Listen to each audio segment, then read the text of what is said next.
The UFC is heading to Paris for the first time ever this weekend, so we will finally get the answer to the question, who is in Paris?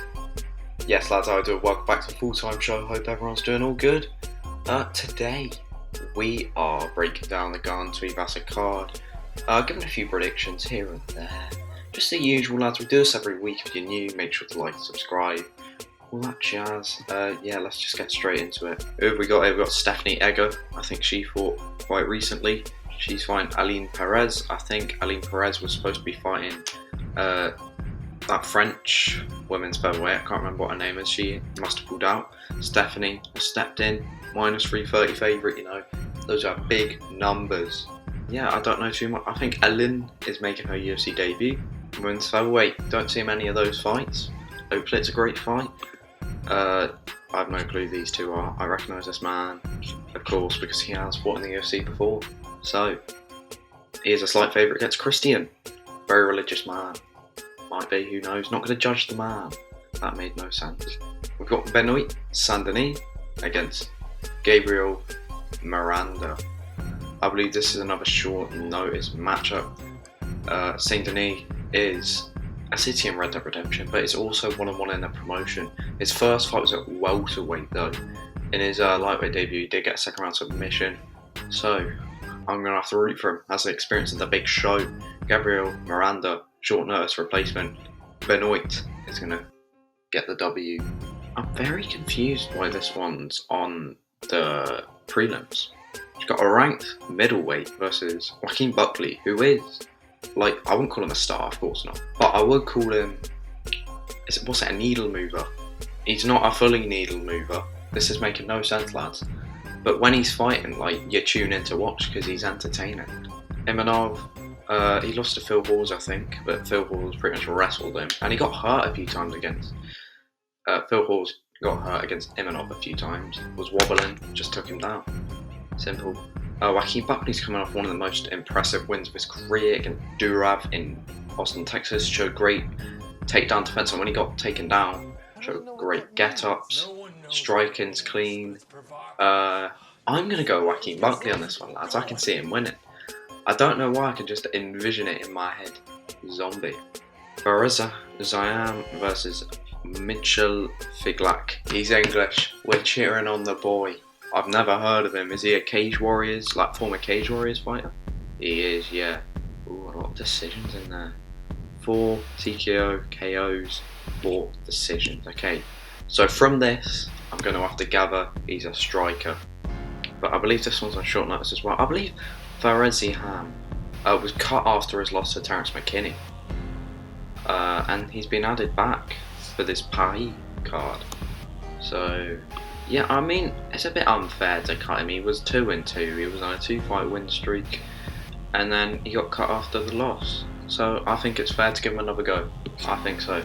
And if he loses this one, Gerrymander, Doorstein, Lofts. He fought quite recently on the New York card, I believe. He beat Dwight Grant.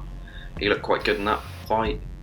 Still had some holes in his game though. I have no clue who this Abus Magomedov is. I mean, Dustin Stoffelopoulos, right? I think he lost to Gerald Meerschaert.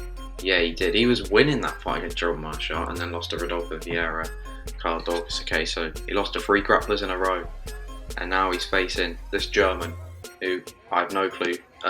Let's see what most of his wins are by. That should, like, gather what his main focus is. Okay, so he's got 6 submissions, 13 KO TKOs. His last 2 wins are by submission. Ooh, hasn't been that active, you know. Hasn't been that active. Might have a bit of ring rust. Dustin might be able to capitalise on that one. But he is a heavy favourite, Abus. So, yeah, we'll see how that one goes on the prelim. So it will be on the Fight Pass. Lads, I'm very tempted to start doing watch-alongs for the prelims. Let me know what you think of that down below. Lads, this is my fight of the night. I can't wait for this one. I love these 2 fighters, and I'm gutted they're taking on each other because one of them's going to, like, cut the other one's hype a bit. Charles Jourdain versus Nathaniel Wood. Now, Charles Jourdain is a phenomenal fighter. You saw his fight with Shane Burgos. I scored it for Jourdain. I think the majority of people did. I think it was a close first round. I gave the edge to Jourdain because he landed the big shots. The second round was Burgess's. He had control of his back the entire round. And the third round, Jourdain was lighting him up. Nathaniel Wood's last fight against Charles Rosa. What a performance. That was the most satisfying performance. Well, one of the most satisfying striking performances I've ever seen. It was beautiful. But Nathaniel Wood coming up from bantamweight. Identical reach, slight height edge for Jourdain. I don't know who I'm going to give it to. My what's it, Spidey sense, I'm not a big Marvel fan, lads, is telling me Charles Jourdain because of the experience. Well, to be fair, Nathaniel Wood's had quite a lot of experience. Charles Jourdain's one of those examples, along with Courtney Casey, that your record doesn't show the type of fighter you are, the level you are. And 13-5, he's a much better fighter than that. He could go 13-6. But I'm going to say Charles Jourdain. Who on earth are these two? Nasrat versus John Makdessi. I know about Nasrat. On a bit of a losing streak to Dan Hooker and Bobby Green. No shame in that. No shame. He's taking on John Makdessi. 37 years old. Oh, okay, that's a very impressive win. That's aged really well. A split decision to Bahamondes. A loss by UD to Trinaldo. He's got a decent record in the UFC. He's just really inactive by the looks of it. Fights once a year. Okay. I'm going to go with Nasrat because Makdessi's probably going to have a lot of ring rust. Has a bit of a reach disadvantage. And yeah, probably by decision, I'd say. Probably by decision. Alexei Takiriko versus Roman Kopylov. Why is my face like that, lads? Who knows? It better not have been like that while I was breaking down the John Makdessi fight, while I was looking down. It better not have been like that. It just went a bit like it there. I bet it was. Alexei Takiriko versus Roman Kopylov. Alexei Takiriko. Ooh, he's higher up on the card than Joaquin Buckley. I mean, he did knock him out in the first round, but Joaquin Buckley's getting a chance to get in the top 15. He is on a 3-fight win streak, to be fair. Joaquin and Alexei Takiriko's coming off that loss to...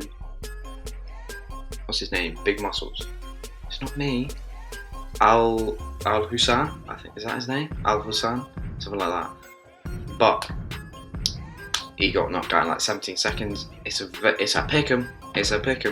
Alexei Takiriko's another one of those people whose record does not define the level of fighter they are. He's had very many controversial decisions. Kevin Holland was one of them. Many people thought he beat Kevin Holland. Kevin Holland got the decision. That win, that fight is aged very well. But who's this Roman? What does he do for a living? He lost to, he's 0-2, so he lost to Darav, lost to Robertson. I would probably give this to Takiriko. I would probably give this one to Takiriko. Yeah. Bobby Knuckles versus Marvin. Lads, I'm going to get a lot of hate for saying this. I think I'm the only MMA fan in the world who doesn't have a soft spot for Roberto Whittaker. I think it's because he beat Darren Till. I think that's what it is. I think it's because he beat Darren Till. I like him, I like his fighting style, but I just don't have that soft spot for him. I don't root for him like other MMA fans do. I don't know what it is. But he's taken on Marvin Vettori. I wouldn't call this one a number one contender fight because they both have 2 losses to Izzy. But of course, Marvin Vettori last competed at light heavyweight against Paulo Costa. Wasn't planning to fight at 205, but talking to 205, Robert Whittaker's talking about moving up to 205. I mean, he's not the biggest middleweight. He wasn't the biggest welterweight. But a 205 might be a bit of a stretch. But let's see how he does there. I'd entertain it. I don't think he'd be a champion there, but I'd like to see him matched up with someone like Dominic Reyes, Anthony Smith, people like that. I'd love to see that. Bobby Knuckles for me, by decision. I don't think this fight gets finished. These two are kind of decision merchants, and I don't think this fight goes, finishes in the distance. Cyril Gane versus Tai Tuivasa. You had to have Mr. Paris. Was he born in Paris? ESPN, absolute frauds, not telling me where he's born. Yeah, I mean, he trains out of MMA Factory, so he doesn't have to travel far. Mr. Tai Tuivasa has to travel. Actually, no, he trains in Dubai, so not that far for him. But I just think a Cyril Gane fight round masterclass. I think Tai wins a round. I do think Tai wins a round. I think Tai is getting underestimated a bit. I think Tai could do well with leg kicks, because that is a way to like stop a kickboxer. Leg kicks, throw him off his game. Tai's got very good leg kicks. Yeah, I mean, I'm very excited for this fight. I mean, I think it's just for me. Cyril Gane's faced too many of these heavy punches recently, and he's kind of like mastered it. I mean, he didn't get really hit by Rosenstrike, Derek Lewis, Ngannou. I mean, Ngannou beat him, but that was by wrestling. He didn't really land anything on the feet. And now Tai.